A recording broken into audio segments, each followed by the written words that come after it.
उन्होंने एक अभिशाप की बात कही। कुआं जो कभी जीवन का स्रोत था, अब भय पैदा करता था। बुजुर्गों ने इसे केवल अंधविश्वास कहकर खारिज कर दिया, लेकिन गहरे में वे भी संदेह के साए में थे। एक भयानक रात एक रक्त रंजिश वाली चीख ने सन्नाटे को चीर डाला। कुएं के पास खेल रहा एक बच्चा गायब हो गया था। गांव वाले डर के मारे धड़कते हुए दिलों से उसकी तलाश करते रहे। हर गुजरते घंटे के साथ उम्मीद कम होती गई। बच्चा चला गया था। फिर एक भयानक खोज। बच्चे का बेजान शरीर कुएं में डूबा हुआ पड़ा था। केशवपुर शोक और आतंक में डूब गया।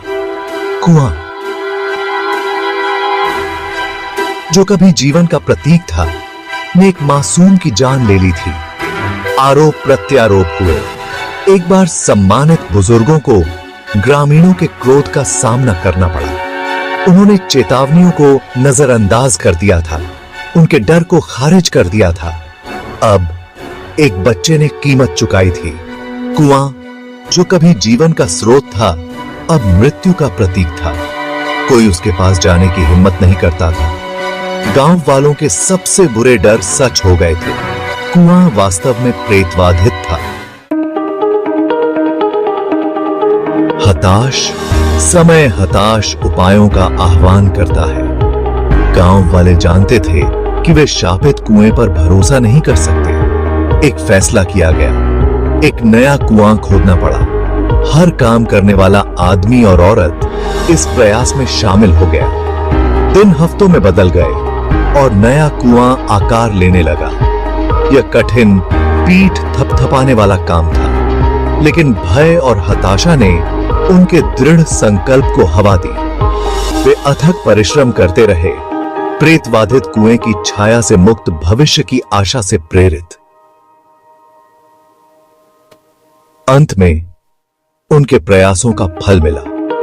नए खोदे गए कुएं से ताजा साफ पानी बह निकला।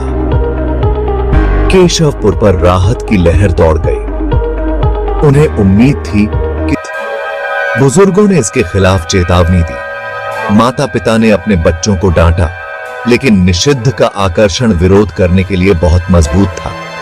फिर त्रासदी फिर से आ गई। एक और बच्चा गायब हो गया। गांव ने अपनी सांसें रोक ली। इतिहास खुद को दोहरा रहा था।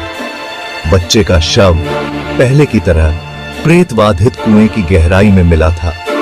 केशवपुर पर एक बार फिर निराशा छा गई। नए कुएं से कोई सांत्वना नहीं मिली।